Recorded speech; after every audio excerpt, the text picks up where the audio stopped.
7 objekte në shtëpi që sjellin fat të keq, si t'i shmangni për energji pozitive dhe prosperitet. Përshëndetje miq të dashur. Para se të ndiqni këtë video, mos harroni të pëlqeni faqen tonë dhe të shpërndani videot miqve tuaj. Mirë se erdhe në kanalin tim. Sot do të flasim për një temë shumë interesante dhe praktike, Feng Shui. Nëse ndjeni se pavarësisht përpjekjeve tuaja, fatkeqësitë financiare, stresi apo bllokimet në jetë vazhdojnë, mund të jetë për shkak të disa objekteve të zakonshme në shtëpinë tuaj që bllokojnë rrjedhën e energjisë pozitive, të quajtur Qi. Feng Shui nuk është thjesht supersticion, është një art i lashtë kinez që studion se si hapësira jon ndikon në jetën tonë.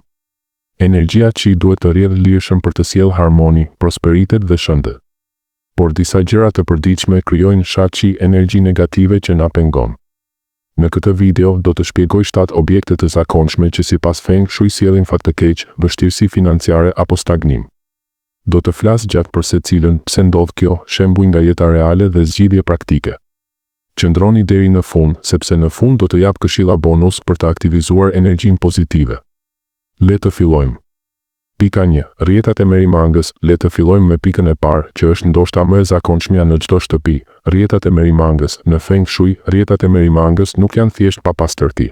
Ato janë një simbol i fortë i stagnimit energjik. Imagjinoni energjinë Qi si një erë e freskët që duhet të qarkullojë lirshëm nëpër shtëpinë tuaj. Rrjetat veprojnë si një pengesë, si një mur i padukshëm që bllokon këtë rrjedhje.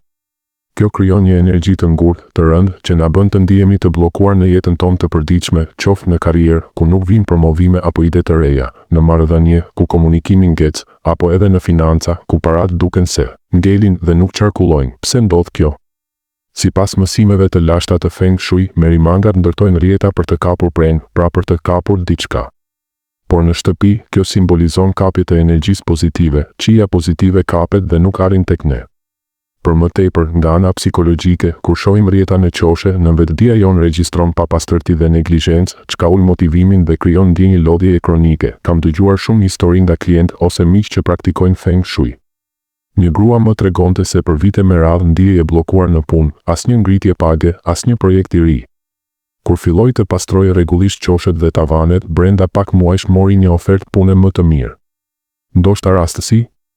Mundet, por në Feng Shui besojmë se largimi i stagnimit hap derën për lëvizje. Një këshill shtesë: mos i pastroni vetëm kur shihni rrjeta të mëdha.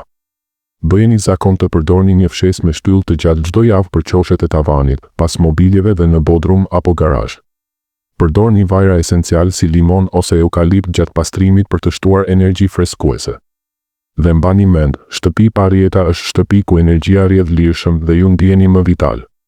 Pika 2. Kalendari i vjetër. Tani kalojmë te pika e dytë, kalendari i vjetër, ai i vitit të kaluar ose muajit të kaluar që ende varet në mur apo në frigorifer. Në Feng Shui, kalendari është një simbol i fuqishëm i kohës dhe progresit. Kur mbajmë një kalendar të vjetër, ne simbolikisht ngelim në të kaluarën. Energjia jon lidhet me ditë, muaj apo vite që kanë kaluar dhe kjo bllokon ardhjen e mundësive të reja. Është si të thuash, unë jam ende aty ku isha vitin e kaluar. Kjo krijon stagnim mendor dhe emocional, duke sjellë vonesa në plane, humbje motivimi dhe madje vështirësi financiare sepse nuk hapim derën për të reja. Mendoni për këtë. Çdo ditë shikoni datat e vjetra dhe në vetdia juaj mendon se koha nuk ecën përpara. Nga ana psikologjike, kjo krijon një efekt ankorimi në të kaluarën, duke na penguar të planifikojmë dhe veprojmë për të ardhmen. Një histori interesante. Një burr që konsultova kishte disa kalendar të viteve 2020 dhe 2021 ende në zyrë, kohë pandemie, plot stres. Kur i hoqi dhe vendosi një kalendar të ri me imazhe pozitive, brenda pak javësh filloi një projekt i ri biznesi që i solli të ardhura shtesë. Ai thotë se ndihej sikur u lirua nga e kaluara. Këshilla praktike: në fund të çdo viti, hidhini ose ricikloni kalendarët e vjetër me ceremoni, falenderoni për çfarë solli viti dhe pritni të riun. Zgjidhni kalendar me imazhe natyre, prosperiteti ose motive pozitive. Dhe nëse përdorni kalendar digital, sigurohuni që të fshini ose arkivoni të vjetrat. Kjo do t'ju ndihmojë të jetoni në të tashmen dhe të tërheqni të ardhmen më të ndritur. Pika 3. Gjethet e thara në obor. Pika e tretë ka të bëjë me jashtë shtëpisë, gjethet e thara, mbeturinat ose barrat e këqija që grumbullohen në obor, kopsht ose sidomos të hyrja kryesore. Në Feng Shui, hyrja e shtëpisë quhet goja e Qit, vendi ku energjia pozitive hyn në shtëpinë tuaj. Kur kjo gojë është e bllokuar me gjethe të thara, plera ose papastërti, Qia pozitive nuk mund të hyjë lirshëm. Në vend të saj, grumbullohet energji negative që prek të gjithë familjen, mungesë motivimi, debatime të vogla që bëhen të mëdha, stres kronik dhe madje probleme financiare sepse fati nuk arrin dot brenda.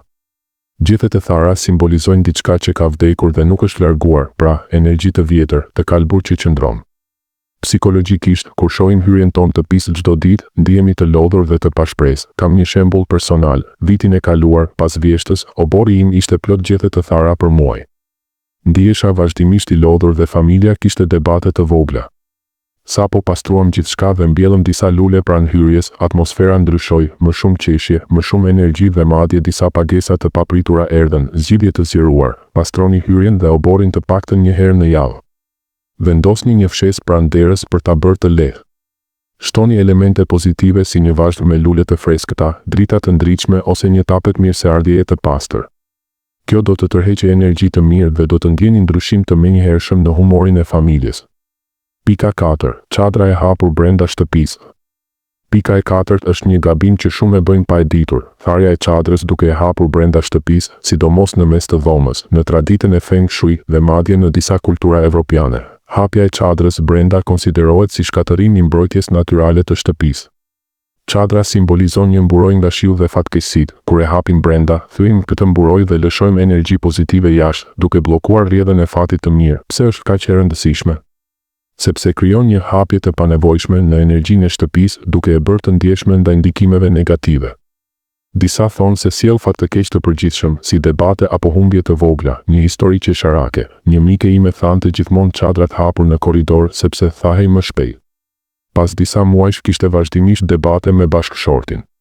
Kur ndryshoi zakonin dhe i thante në balkon, thotë se paqja u kthye në shtëpi. Zgjidhja: thajini çadrat gjithmonë jashtë, në balkon, pranë dritares së hapur ose në një vend të veçantë pranë derës, por kur të hapura në mes të dhomës.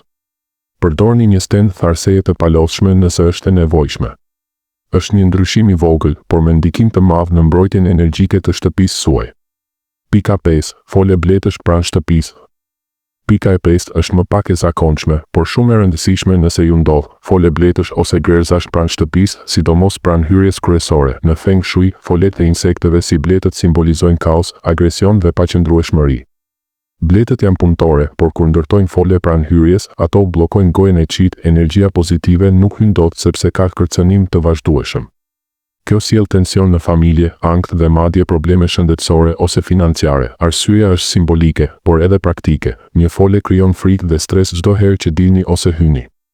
Kam dëgjuar raste ku familje kishin fole pranë derës dhe ndiheshin vazhdimisht në sulm debate, pagsa të vonuara. Pasi larguan folen profesionalisht, gjithçka u qetësua. Zgjidhja e vetme e sigurt: mos e largoni vetë. Thirrni një profesionist ose shërbim specializuar për të larguar folen pa dëmtuar insektet, nëse janë blet mjalti. Pas largimit, pastroni zonën mirë dhe vendosni bimë repellente natyrale si mend ose citronella për të parandaluar kthimin. Kjo do të rikthejë qetësinë dhe rrjedhjen e lirë të energjisë. Pika 6. Kukullat ose statujat me sy shqetësues. Pika e 6 lidhet me dekorimet. Kukulla, statuja ose objekte me sy intensiv, shprehje augurzi ose pamje shqetësuese. Në Feng Shui, syt janë dritare të shpirtit. Kur një objekt na shikon vazhdimisht me shikim intensiv ose negativ, ai krijon energji anktioze. Kjo prish harmoninë e dhomës, sidomos të gjumit, duke sjell makthe, pagjumësi, ankth dhe madje debate në marrëdhënie. Psikologjikisht, është efekti i ndier i vëzhguar, truri ynë reagon sikur dikush na vëzhgon, duke ulur relaksimin. Një shembull klasik: shumë njerëz blejnë kukulla antike ose maska afrikane për dekor, por i vendosin në dhomën e gjumit. Pastaj ankohen për makthe. Kur i hoqën ose i mbuluan natën, gjumi u përmirësua ndjeshëm. Këshilla të zgjeruara: hiqini plotësisht nga dhomat e gjumit dhe fëmijëve. Nëse doni t'i mbani, vendosini në një dhomë ditore ku nuk dominojnë pamjen, PS. Në një raft të lartë ose prapa një perdeje. Nëse janë vërtet shqetësuese, konsideroni t'i dhuroni ose shitni. Zëvendësoni me statuja me shprehje të qetë, si Buddha qesharak ose engjëj mbrojtës për energji pozitive. Pika 7. Rubineti që pikon. Dhe së fundmi, pika e 7, një nga më të fuqishmet për financa. Rubineti që pikon ujë pa pushuar. Në Feng Shui, uji është simboli kryesor i pasurisë dhe prosperitetit. Rrjedha e ujit përfaqëson rrjedhën e parave. Kur në një rubinet pikon, kjo do të thotë që pasuria juaj po rrjedh jashtë shtëpisë pa e vënë re. është humbja e vazhdueshme e energjie financiare dhe shpesh lidhet me pagesa të papritura, borxhe ose mungesë kursimesh. Për më tepër, zhurma e pikimit është irrituese dhe prish qetësinë, duke shtuar stres. Shumë ekspertë të Feng Shui thonë se riparimi i rrjedhjeve është një nga ndryshimet më të shpejta për të përmirësuar financat. Një klient im kishte rubinet që pikonte prej vitesh në banjo. Pas riparimit brenda muajit mori një bonus të papritur në punë, zgjidhje të plotë, riparoni menjëherë çdo rubinet, dushe ose tualet që pikon. Nëse nuk dini si, thirrni një hidraulik, është investim që kthehet shpejt. Kontrolloni rregullisht të gjitha pikat e ujit në shtëpi. Dhe për të shtuar prosperitet, vendosni një shatërvan të vogël brenda, me ujë që rrjedh drejt brenda, jo jashtë, për të tërhequr pasuri. Përfundim dhe bonus, këto ishin 7 objektet kryesore. Duke i shmangur, do të ndjeni ndryshim të madh në bonus. Për të aktivizuar qi pozitiv, shtoni bimë të gjalla, pastroni rregullisht, mbani dritë natyrale dhe vendosni pasqyrë në hyrje për të dyfishuar energjinë. Nëse ju pëlqeu videoja, like, subscribe dhe komentoni cilën pikë do të zbatoni parë. Shihemi në videon tjetër. Faleminderit.